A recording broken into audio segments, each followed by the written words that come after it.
Hello everyone, welcome to our channel ClearNet with us. In this video, we are going to discuss kinds of contract from Unit 9 Legal Aspects of Business UGC NET Commerce. This topic is also useful for BCom, BBA, MCom and MBA students. Before starting the video, please ensure that you are subscribed to our channel and hit the bell icon to get notification every time a video is uploaded. You can mail us at clearnetwithus@gmail.com and you can also follow us on our Facebook page. So let's start with the video.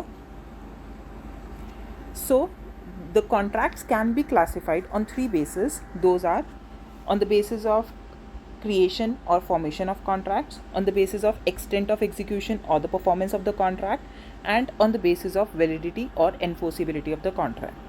We'll see these three bases one by one.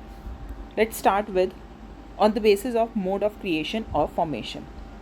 As you can see on the screen, इसके अंदर तीन types होती हैं: express contract, implied contract and constructive और काजी contract. सबसे पहले बात करते हैं एक्सप्रेस कॉन्ट्रैक्ट की। एक्सप्रेस कॉन्ट्रैक्ट वो कॉन्ट्रैक्ट होता है which is made by words spoken और return.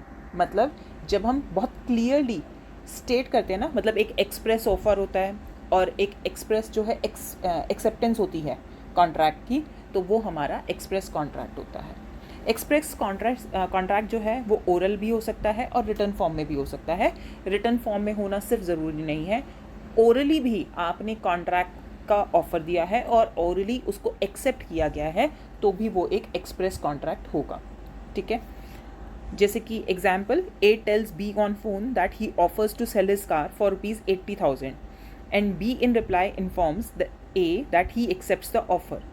There is an express contract. मतलब फ़ोन पे क्लियरली ऑफ़र दिया गया है और फ़ोन पे क्लियरली उस ऑफ़र को एक्सेप्ट किया गया, तो वो हमारा एक्सप्रेस कॉन्ट्रैक्ट है। Second is implied contract. Implied contract वो कॉन्ट्रैक्ट होता है जहाँ पर ऑफ़र और एक्सेप्टेंस जो है वो वर्ड्स में ना देकर पार्टीज़ के एक्ट में, पार्टीज़ के कंडक्ट में नज़र आता है।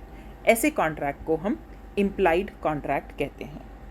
ठीक है, for example, A coolie in uniform takes up the luggage of B to be carried out of the railway station without being asked by B, and B allows him to do so.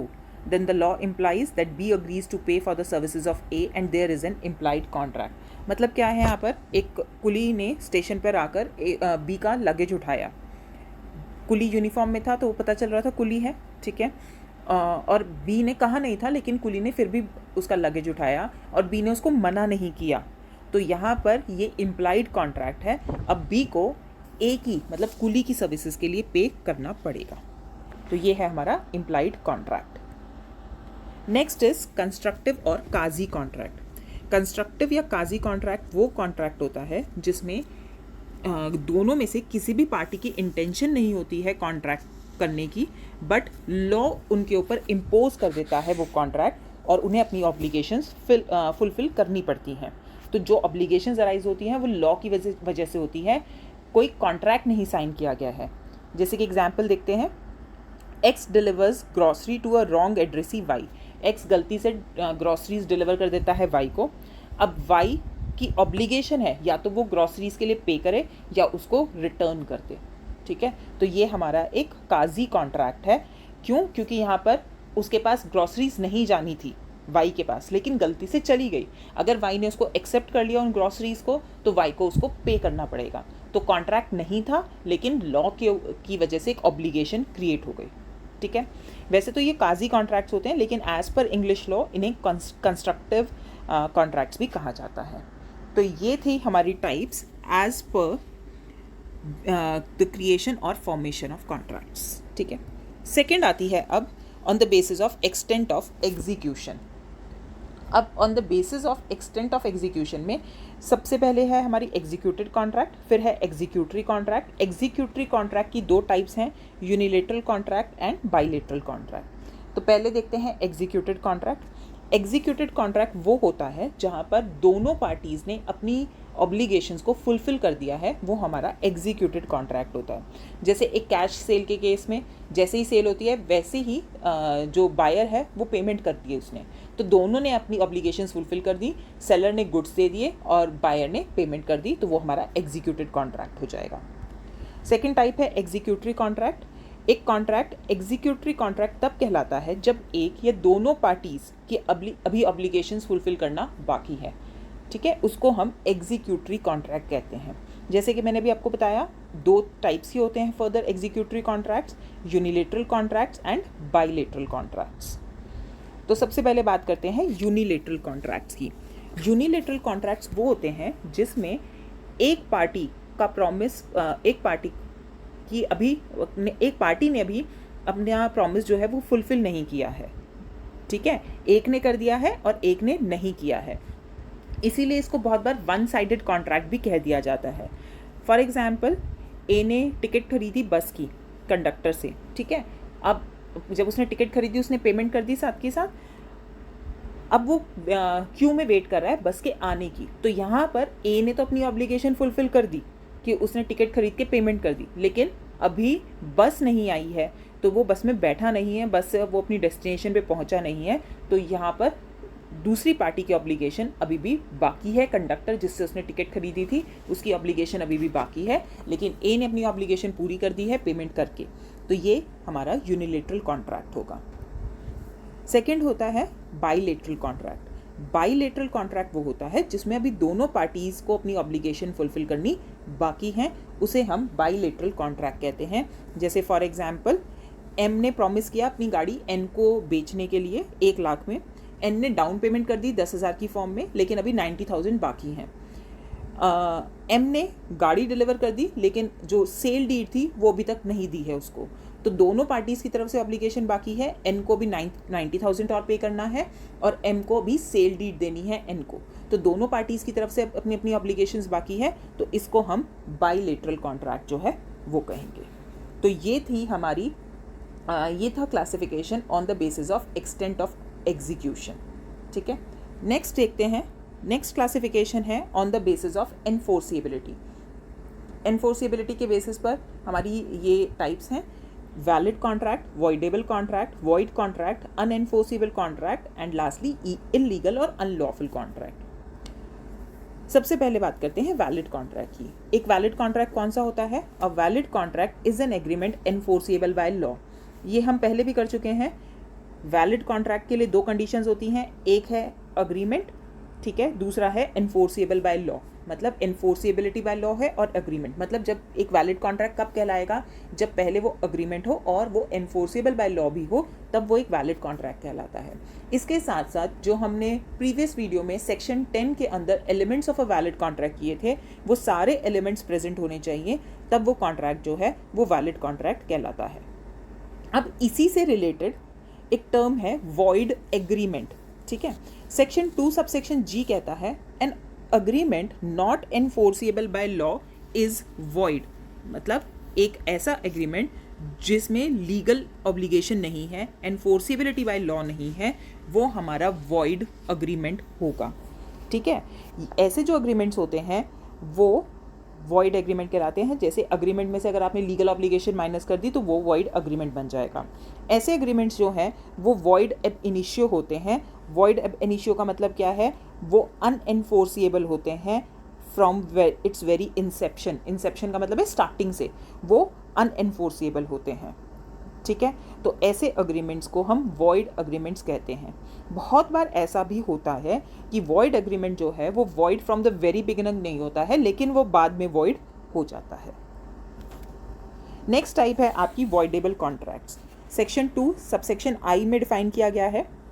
Voidable contract होता है an agreement which is enforceable by law at the option of one or more of the parties thereto but not at the option of other or others is a voidable contract। मतलब क्या है? voidable contract एक ऐसा contract होता है जिसमें एक party की कंसेंट जो है वो फ्री नहीं है, वो ली गई है by coercion, fraud, undue influence या मिस रिप्रेजेंटेशन के थ्रू उसकी कंसेंट ली गई है। मतलब उसकी मर्जी नहीं थी कॉन्ट्रैक्ट के लिए, ज़बरदस्ती उसे डरा धमका कर उससे कंसेंट ली गई है। तो ऐसे कॉन्ट्रैक्ट्स जो है वो वॉइडेबल कॉन्ट्रैक्ट कहलाते हैं।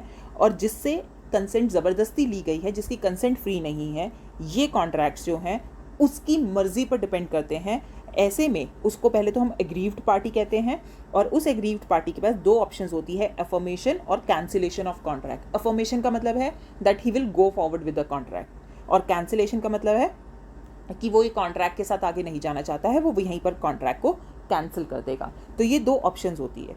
लेकिन अगर वो कॉन्ट्रैक्ट के साथ नहीं जाना चाहता है तो उसको ये क्लियरली मेंशन करना होगा, क्लियरली स्टेट करना होगा, मतलब वो he should take steps to avoid the contract. और ये करने के लिए उसके पास एक टाइम होता है जिस टाइम में वो ये कर सकता है। अगर उसके कॉन्ट्रैक्ट के मना करने से पहले जो दूसरी पार्टी थी उसने थर्ड पार्टी के साथ कॉन्ट्रैक्ट कर लिया और थर्ड पार्टी ने गुड फेथ में कॉन्ट्रैक्ट साइन किया है, तब उसके बाद वो अग्रीव्ड पार्टी जो है वो कॉन्ट्रैक्ट को कैंसिल नहीं कर सकती है। ठीक है, तो वो कॉन्ट्रैक्ट वैलिड कॉन्ट्रैक्ट ही रहेगा, वो कॉन्ट्रैक्ट वॉइडेबल कॉन्ट्रैक्ट नहीं होगा। जैसे कि एग्जाम्पल के थ्रू देखते हैं, A threatens to shoot B if he does not sell his car worth ₹2 lakh to A for ₹1 lakh। A जो है वो B को डरा के कि मैं तुम्हें शूट कर दूंगा, अपनी उसकी गाड़ी बेचने को कहता है जिसकी वैल्यू 2 लाख की है, पर वो कहता है 1 लाख में बेच दो। क्योंकि उसको डर था, B मान गया। ठीक है, अब B के पास ऑप्शन है, वो चाहे तो कॉन्ट्रैक्ट को कंप्लीट कर सकता है, चाहे तो वो कॉन्ट्रैक्ट को कैंसिल कर सकता है। अभी तक उसने नहीं किया, और मीन टाइम में A ने जो है वो गाड़ी आगे C को बेच दी और C ने गुड फेथ में वो खरीद भी ली। तो अब B के पास ऑप्शन नहीं है कि वो कॉन्ट्रैक्ट को कैंसिल कर सके, उसे कॉन्ट्रैक्ट को कैरी फॉरवर्ड करना पड़ेगा, क्योंकि थर्ड पार्टी के साथ कॉन्ट्रैक्ट हो गया है और गुड फेथ में हुआ है। तो ऐसे कॉन्ट्रैक्ट्स को हम वॉइडेबल कॉन्ट्रैक्ट्स जो हैं कहते हैं। होप समझ में आ रहा है आपको। देन नेक्स्ट टाइप है हमारी void contract. As per section 2 subsection J, a contract which ceases to be enforceable by law becomes void when it ceases to be enforceable। मतलब क्या है, एक void contract वो contract होता है जो valid होता है जब हम contract में enter करते हैं, लेकिन बाद में वो contract जो है वो void बन जाता है due to certain reasons। अब वो reasons कौन कौन से होते हैं जिसकी वजह से contract बाद में void हो गया है? वो रीजंस हैं, सबसे पहले है सुपरवीनिंग इम्पॉसिबिलिटी। सुपरवीनिंग इम्पॉसिबिलिटी का मतलब क्या है कि जब आपने कॉन्ट्रैक्ट साइन किया था तब तक वो करना पॉसिबल था, कॉन्ट्रैक्ट साइन करने के बाद वो इम्पॉसिबल हो गया। जैसे एग्जाम्पल के तौर पर देखिए, X offers to marry Y accepts X offer, बाद में Y की डेथ हो जाती है। अब Y की डेथ हो गई तो शादी तो हो नहीं सकती है, तो इसे हम कहते हैं सुपरवीनिंग इम्पॉसिबिलिटी। सेकेंड है सब्सिक्वेंट इलीगैलिटी। सब्सिक्वेंट इलीगैलिटी का मतलब क्या है कि बाद में वो चीज़ जो है, ऑब्जेक्ट फॉर एग्जाम्पल कंसिडरेशन, वो जो है वो इलीगल हो गया। ठीक है, जैसे आप एग्जाम्पल के तौर पे देखिए, P, a rice merchant in Delhi, agreed to sell to R residing in Agra 100 bags of basmati rice for ₹1,000 per bag, but before the delivery could take place, the government imposed a ban on interstate trading in rice। बाद में government ने interstate trading पे ban लगा दिया और अभी तक delivery नहीं हुई थी राइस की, तो अगर अब वो ट्रेडिंग करेंगे फिर भी तो वो इलीगल है, तो इस वजह से अब वो वॉइड कॉन्ट्रैक्ट हो गया। ठीक है, another reason can be reputation of a valid contract. मतलब एक वॉइडेबल कॉन्ट्रैक्ट जो है वो वॉइड कॉन्ट्रैक्ट बन जाएगा अगर अग्रीव्ड पार्टी डिसाइड करती है कि वो कॉन्ट्रैक्ट को कंप्लीट नहीं करेगी, वो कॉन्ट्रैक्ट को कैंसिल कर देगी। एंड लास्टली, अगर कंटिंजेंट कॉन्ट्रैक्ट है, कंटिंजेंट कॉन्ट्रैक्ट मतलब कॉन्ट्रैक्ट के पूरा होना डिपेंड करता है कंडीशन पे कि वो कंडीशन फुलफिल होगी कि नहीं। जैसे कि A contracts to give ₹1,000 as loan to B if B marries C। मतलब उसको लोन तभी देंगे जब B जो है C से शादी कर लेगा, C की और डेथ हो जाती है। ठीक है, तो अब क्या है, कंडीशन ये थी ना लोन देने की कि शादी हो, लेकिन C की डेथ हो गई तो अब शादी हो नहीं सकती है, तो मतलब अब लोन भी नहीं मिलेगा, तो इस वजह से कॉन्ट्रैक्ट जो है वो वॉइड हो जाएगा। तो ये था हमारा वॉइड कॉन्ट्रैक्ट। नेक्स्ट टाइप है इल्लीगल और अनलॉफुल कॉन्ट्रैक्ट। एक कॉन्ट्रैक्ट जो है वो इल्लीगल नहीं हो सकता। वैसे तो क्यों नहीं हो सकता, क्योंकि कॉन्ट्रैक्ट के मीनिंग में ही हमने कहा था दो कंडीशन ज़रूरी हैं, agreement plus enforceability by law. तो अगर एनफोर्सेबिलिटी बाय लॉ है ही नहीं तो वो कॉन्ट्रैक्ट तो है ही नहीं। ठीक है, मतलब वो क्या है, वो सिर्फ अग्रीमेंट है। तो एक तरह से हम यहाँ पर बात करते हैं इल्लीगल और अनलॉफुल अग्रीमेंट की। ठीक है, तो अब मीनिंग देखें, एक एग्रीमेंट जो है वो इल्लीगल और वॉइड होगा अगर उसका ऑब्जेक्ट या कंसिडरेशन जो है वो फॉरबिडन है बाय लॉ, लॉ में अलाउड नहीं है, is of such a nature that if permitted would defeat the provision of any law, मतलब अगर आप उसको परमिट कर दोगे तो कोई भी लॉ जो है वो टूट सकता है. इज फ्रॉडुलेंट, फ्रॉड है. ठीक है. Injuries implies injuries to the person और प्रॉपर्टी ऑफ अनदर. ठीक है, कुछ भी गलत हो सकता है. एंड उस या वो पब्लिक पॉलिसी से अपोज्ड है.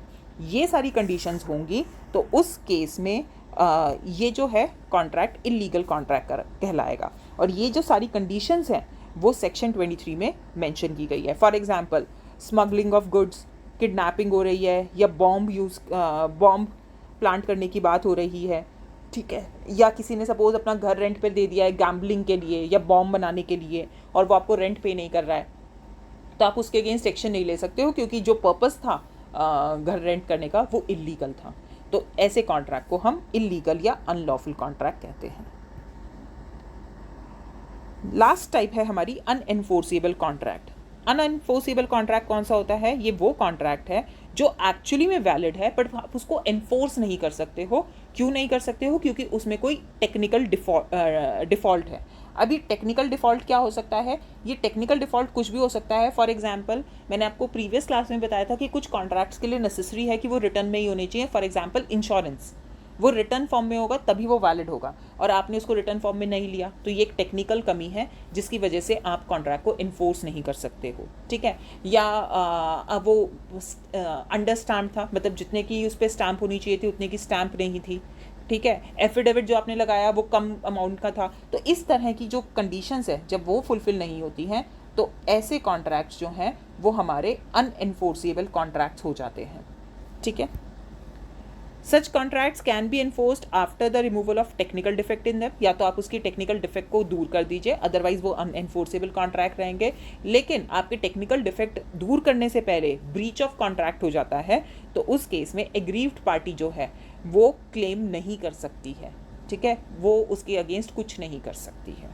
तो ये थे हमारे डिफरेंट टाइप ऑफ कॉन्ट्रैक्ट्स.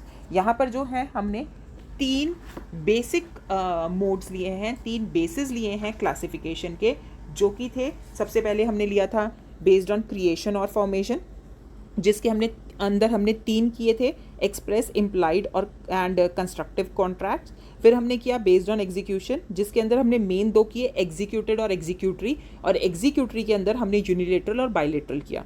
फिर हमने किया है बेस्ड ऑन एनफोर्सेबिलिटी, जिसके अंदर हमने 5 किए हैं, valid contract, voidable contract, void contract, illegal contract and unenforceable contract. तो ये था classification of contracts. Hope this topic is clear to you. Thanks for watching the video. अगर आपको कोई भी query है तो प्लीज़ आप कमेंट करके बता सकते हैं. And if you haven't subscribed to our channel yet, please subscribe too. We'll meet you soon with another video. Till then, happy learning. Thank you.